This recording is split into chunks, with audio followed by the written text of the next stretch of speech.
Chapter 6: Functions and Relationships of Soul and Spirit. With these facts before us, the way is prepared for us to see a new and beautiful harmony in the Scripture teaching as to soul and spirit. That these are quite distinct from one another, though so nearly related, the Word of God bears abundant witness. Your whole spirit and soul and body, and piercing even to the dividing asunder of soul and spirit, are passages sufficiently plain. But the question naturally arises, how, then, are they distinguished, and what are their relationships to one another? In the answer to this which the inspired writings furnish, we find also the fullest confirmation of the fact of the existence of these two separate asterisk entities in the compound nature of man. Asterisk not separate or separable in Mr. Roberts' sense, as if ever disjoined from one another. Spirit and soul and body, which I have taken as the key to the discovery of man's nature, gives us, I believe, very clearly the order of relationship. The soul is here the connecting link between the spirit and the body. The spirit is the higher part. Hence, although it be true that the body without the spirit is dead, James 2:26, yet the spirit is never looked at as the life of the body. The word for life, as we have seen, is sush or nephesh in its secondary or derived meaning. And to soul or spirit, not merely the moral qualities, but also the senses, and the emotional and intellectual faculties are ascribed. Striking fact for materialists, the brain, to which they ascribe everything, is not so much as once mentioned from Genesis to Revelation. Nor has the head, which contains the brain, any mental or moral faculties ascribed to it. Visions of the head are mentioned, Dan 4:10, etc., plainly because the eyes are in it. But no mental or moral qualities, no faculties beside, are ever attributed to it. I do not say this as doubting the result of men's researches in this respect, but as fully allowing that the brain is the instrument of the intellect. It makes only the more striking the way in which the Spirit of God goes back of the mere fleshy organ to that of which it is merely the organ. Still more so, because feelings and faculties are attributed figuratively to the heart, the belly, the bowels, the kidneys, reins, the womb, and the flesh in general, but never to the head. Look at the remarks of Roberts' asterisk before cited, and see how the wisdom of God meets the insane folly of would-be philosophers.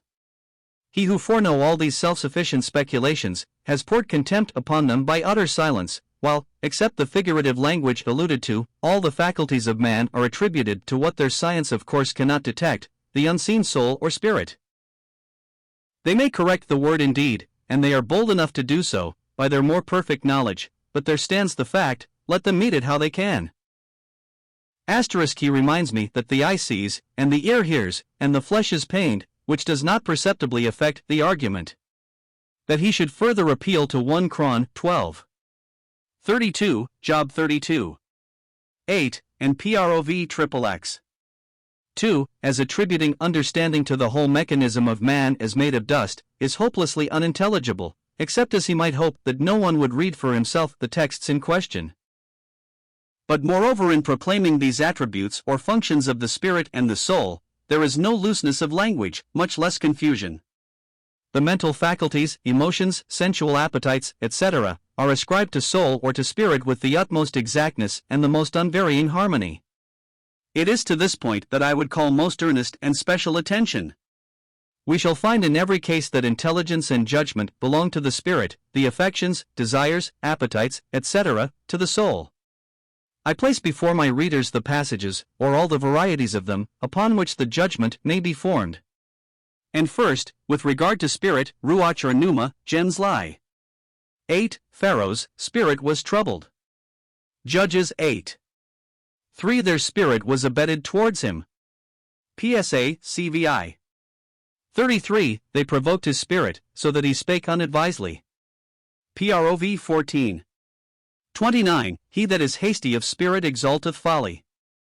ISA 29:24 they that erred in spirit shall come to understanding.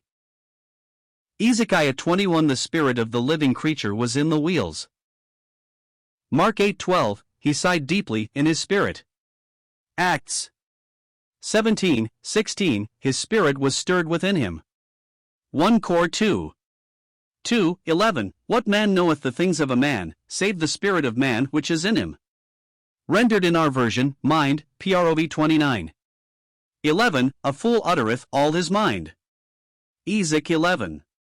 5. I know the things that come into your mind.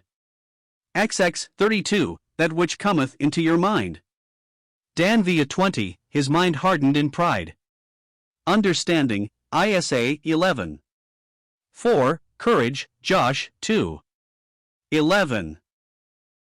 Now here it will require no lengthened examination to see that the Spirit is presented in Scripture as the seat of the mind or understanding, as we have just seen it to be sometimes even translated. The passage from 1 Cor 2. 11 is indeed the most positive assertion of it that can well be. What man knoweth the things of a man, save the spirit of man which is in him? Here the spirit of man in the man is that part of him to which all intelligence is referred. Hence we may know what to think of the knowledge or honesty displayed in such a statement as the following from one of Miles Grant's writings. In all the 400 passages in the Old, and the 385 in the New Testament, where these words occur, we do not find one that teaches that when this spirit or breath is in man, it is the thinking, accountable part, or that it ever did or ever will think. Why is the Bible wholly silent on this point? Why are we not taught somewhere that the Ruach or Pneuma is the real man? Mr. Grant of course adopts the usual confusion of the breath of life with the spirit of man, and I do not mean to assert by any means that the breath of life is the real man. But to his latter question I do most positively and distinctly answer that the Bible does teach that the spirit of man is the conscious thinking part, and that his not seeing it is only due to his own blindness, not to its not being there. It says most definitely and distinctly that the man which knows the things of a man is the spirit of man, which is in him. There is no escape from its plain speaking. It speaks so plainly indeed that Mr. Grant has seen it best to ignore its testimony in his pamphlet just referred to, and it is his silence that is to be remarked, and not the silence of the Scriptures.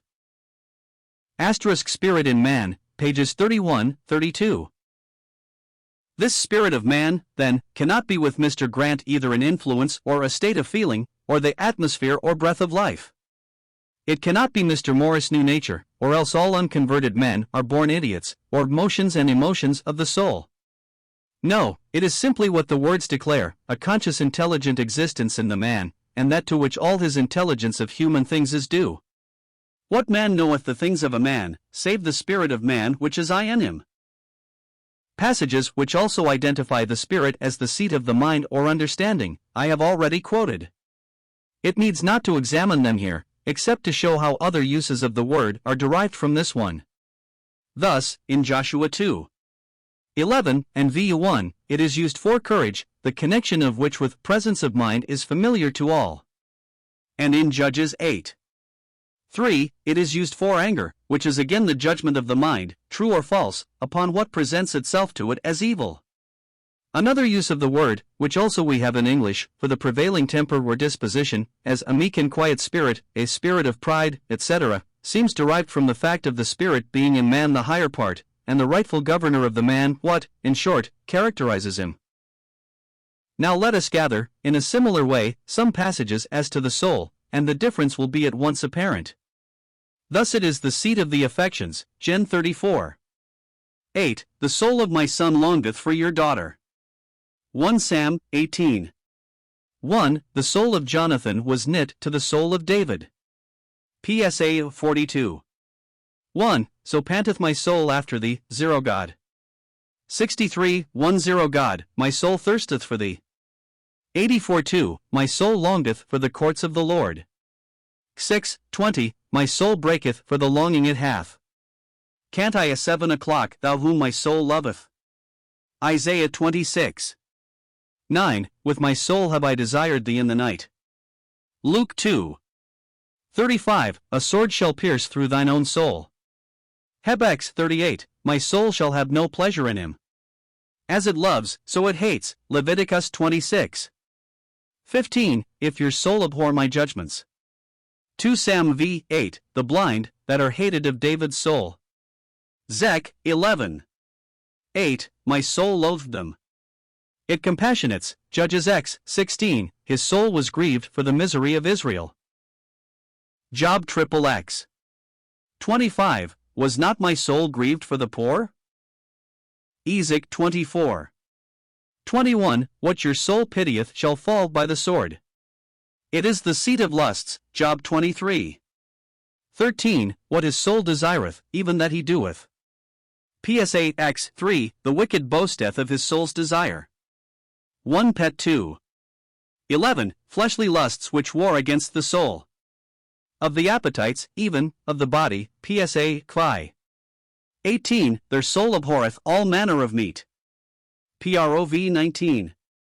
15. An idle soul shall suffer hunger. 25. As cold waters to a thirsty soul. 27. 7. The full soul loatheth a honeycomb. Isaiah 29. 8. His soul hath appetite. Lamai 11. Meat to relieve the soul. Luke 12. 19. Soul. Take thine ease, eat, drink, and be merry. So its derived meanings are appetite, PROV 23. 2. Akal 6. 7. Pleasure, dent. 23, 24, PSA CV 22, J 34. 16. Desire, J 44. 14. Mike 7. 3. Hab 2. 5. Mind, in the sense of will or intention, not of the understanding, 1 Sam 2. 35, 2 Kings 9. 15. A slight examination of these passages will serve to demonstrate the truth of my former assertion as to the soul's place and functions. It is here seen plainly as the link between the spirit and the body, that which is indeed the life of the latter. The sense of life so often given to it in Scripture is plainly a meaning derived from this very fact. In all this, the difference between soul and spirit is preserved in the most marked way, and the most thorough consistency maintained everywhere throughout the Bible. Still, objection has been taken to this statement. Mr. Roberts has even ventured the assertion that, on the contrary, spirit and soul are used interchangeably in the most indiscriminate manner. He instances Luke 46:47, My soul doth magnify the Lord, and my spirit hath rejoiced in God my Saviour. But he does not tell us how this shows their indiscriminate use. My soul doth magnify may well express how fully its longings are satisfied, while my spirit hath rejoiced only shows that there is a joy of the mind also. And so there is, and both thus testify the complete way in which the knowledge of a Saviour God meets both, and unites man's whole being in praise. There is so little opposition here to the view above given, that it alone gives fullness and definiteness to what in Mr. Roberts' hands becomes a poor and unmeaning tautology. He goes on. But the fact can be shown from the very passages which Mr. Grant has quoted. For instance, out of 9 quoted to show that the spirit is the seat of the mind or understanding as contrasted with the soul as the seat of hate, love, lust, appetite, etc., 6 have to do with emotion, such as anger, fear, etc. A not very close examination shows them to teach that the spirit, in addition to understanding, has to do with trouble, anger, provocation, hastiness, sorrow and excitement, and is, therefore, not the higher entity of Mr. Grant's theory, having only to do with the exercise of reason. But Mr. Roberts plainly does not apprehend the theory. He shows it by inferring from it 2 surviving personalities, when the body has mouldered to dust. Spirit, soul and body are during life but one personality, and certainly death does not make more than one. At death the body drops, for the time being, out of this triunity. Spirit and soul, on the other hand, are never sundered. In life or in death the mysterious links of connection are preserved, and if, in Mr. R.'s wording of it, the spirit is the thinker, and the soul the feeler, these are not independent of each other, 2 personalities, but one. The knowledge of the spirit becomes the portion of the soul, the affections of the soul the possession of the spirit. This interdependence may find illustration in one of the texts quoted above, and which Mr. R. lays hold of as against the view, he sighed deeply in his spirit. Now sighing is a bodily, not a mental phenomenon at all. The language does not more confound soul and spirit than it does body and spirit, if rigidly, and unnaturally, construed. But it was mental trouble that produced the sigh, his spirit discerning the moral character of the expressed desire to see a sign from heaven. Pharaoh's spirit was in like manner troubled, in his case, because he could not interpret his dream. In these cases, suppose the spirit was mind, why could we not speak of trouble of mind? In each case, the mind or spirit which discerns the things of a man is rightly named as the seat of the trouble. The soul in Pharaoh's case, soul and body in the Lord's, might be invoked, but the expressions are perfectly appropriate, and the distinction between soul and spirit gives them a real significance, which for materialism does not exist. So I have shown above how the spirit is connected with anger, as in Judges 8. 3, PSA, CVI 33, and PROV 14. 29 are really to be classed with this, as is evident, and Acts 17, 6 is nearly related and easily intelligible. But let me ask Mr. Roberts, has he found hate, love, lust, appetite, in Scripture ascribed to the Spirit? It is plain he has not, or we should have heard of it. Does not this look, then, as if the theory had some foundation in fact? As to the soul, Mr. R.E. asserts that the quotations show as a whole that the soul of the Bible has as much to do with higher actions of the mind as the spirit, thus PSA of 42. 1:63. 1:84. 2. In all these, which are the first three quotations, it is David's soul that aspires after divine things, and therefore that apprehends knowledge. But this point is more obvious in some passages which of course he has not quoted. Thus PROV 19. 2. That the soul be without knowledge is not good, PSA 66. 14. That my soul knoweth right well, PROV 2. 10. When knowledge is pleasant to thy soul, PROV 24. 14. So shall the knowledge of wisdom be to thy soul. That is Mr. Roberts' disproof of the whole argument. It is easy to show here again that it is elusive and imaginary, and that the view in question gives alone real distinctness of meaning to the texts.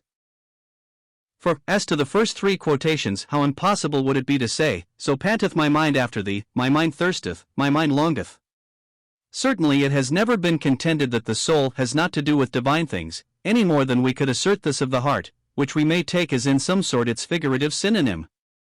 On the contrary, it is the importance of their getting into the heart, and not being in the mind only, that is the key to the other texts so obscure to Mr. Roberts. The knowledge of wisdom must be thus sweet to the soul, in order to profit, if the mind acquire it. Yet the heart enjoys it, and this is the explanation of the last two quotations. So we can well understand how that the soul be without knowledge is not good, for the affections must be guided and governed by the understanding. Finally, that the soul, or heart, should appreciate God's marvelous works, is thus not out of keeping. It is rightly not merely my mind knoweth, but my heart does. The view of the soul above given is not inconsistent with such texts as these, but on the contrary brings out their beauty. Mr. Roberts' objections are not merely superficial and powerless, but his weapons are easily turned against himself. Nor only this, but he is grossly inconsistent with his own statements. For when he interprets the Apostle's spirit and soul and body, he paraphrases it, as we have seen, page 30, by body, life and mind. Here, in express contrast with the soul, he identifies the spirit with the mind. I believe, indeed, it is inconsistent with his system, and have said so, but that does not alter the fact that here he is in manifest contradiction to himself. I repeat, then, without fear of successful opposition, that while the spirit is in Scripture identified with the mind, the soul is the seat of the affections, right or wrong, of love, hate, lusts, and even of the appetites of the body.